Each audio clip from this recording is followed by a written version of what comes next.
उत्तर प्रदेश के मुख्यमंत्री योगी आदित्यनाथ ने लव जिहाद के खिलाफ जल्द कठोर कानून बनाने का ऐलान किया है।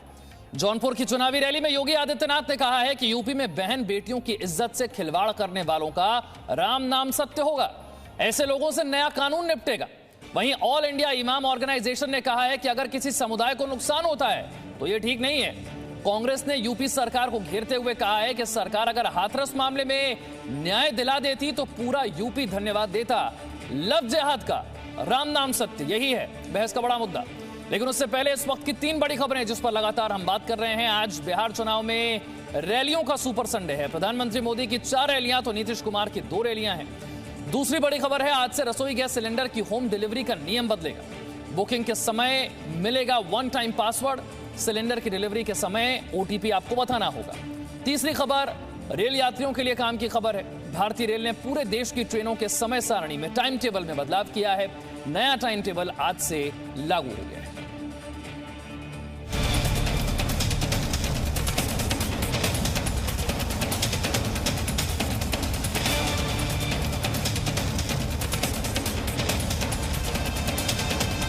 एक प्रभावी कानून बनाएंगे।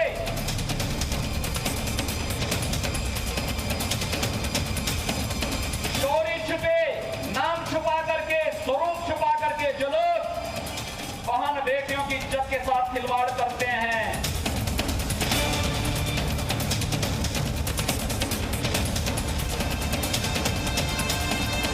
अगर वे सुधरे नहीं तो राम नाम सत्य है कि यात्रा अब निकलने वाली है।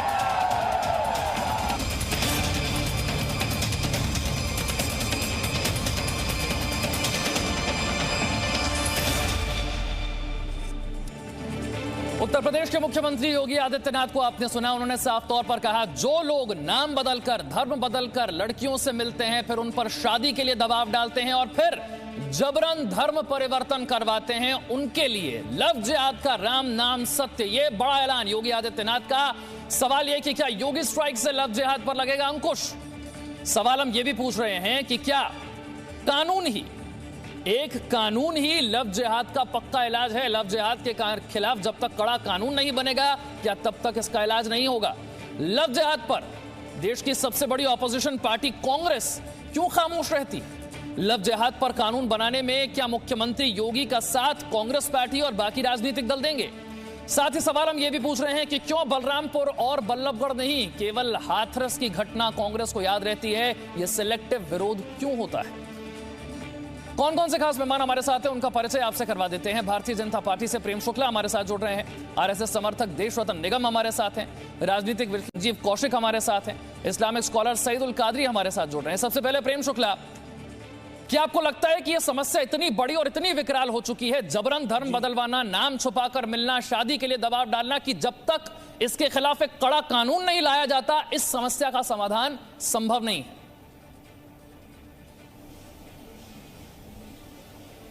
निश्चित तौर पर पिछले 1.5 दशकों में जिस तरह से लव जिहाद की घटनाएं पूरे देश में बढ़ी हैं, केरल के मुख्यमंत्री जो कि वामपंथी मुख्यमंत्री थे अच्युतानंदन जी ने 2006-07 में इस बारे में जो है बात उन्होंने की थी।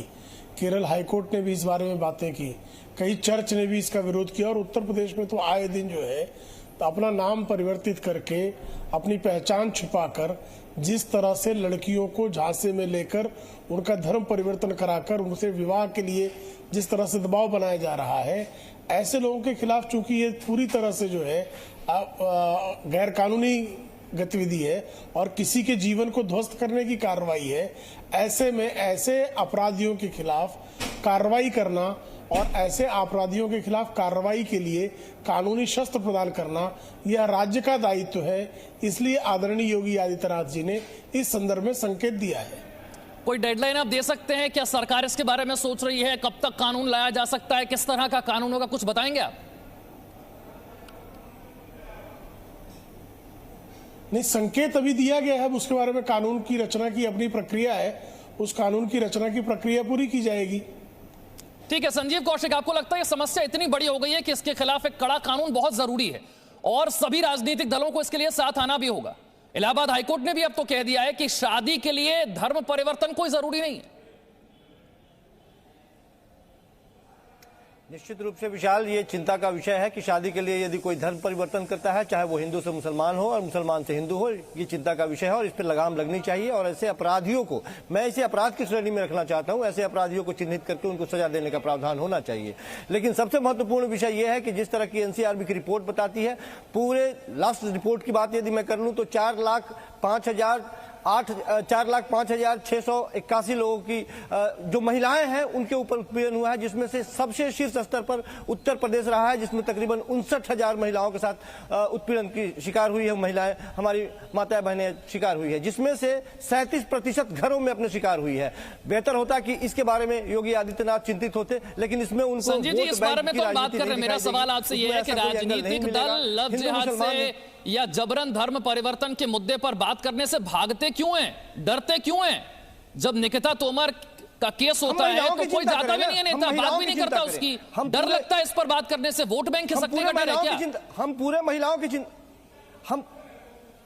महिलाओं की चिंता करें ना। हम 2-4 इस तरह की आपराधिक मानसिकता के जो लोग हैं उसके वजह से केवल धार्मिक ध्रुवीकरण करके हम लाभ लेने के लिए इसकी बात करेंगे या पूरे महिलाओं की चिंता? यही तो समस्या है सर, आप समस्या को समझने की जगह इसे धार्मिक ध्रुवीकरण की बात कहते हैं। देश रत्न निगम जब तक इस समस्या पर खुलकर बात ही नहीं करेंगे, इस पर कानून बनाने की बात कहां से आएगी? राजनीतिक दल सहमत ही नहीं होते इस पर। तो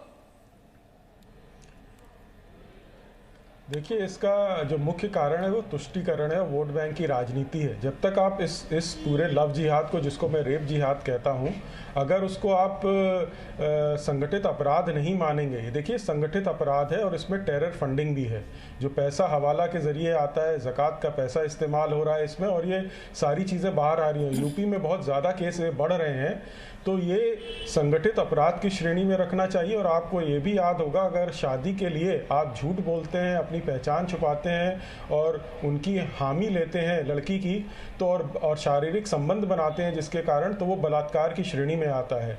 तो जब तक ये राजनीतिक दल अपनी ओछी राजनीति नहीं छोड़ेंगे और इसमें से बाहर नहीं निकलेंगे, तब तक इसका हल मैं समझता हूँ पूरी तरीके से नहीं निकलेगा। हाँ, यूपी ने इस बात का संज्ञान लिया है, इलाहाबाद हाईकोर्ट ने इस बात का संज्ञान लिया है और चीज़ें गंभीर है। ये खतरनाक असलियत है हमारे हिंदुस्तान की, और हिंदुस्तान की ही नहीं, यूरोप की भी है। अमेरिका में इसको लव बॉम्बिंग कहते हैं।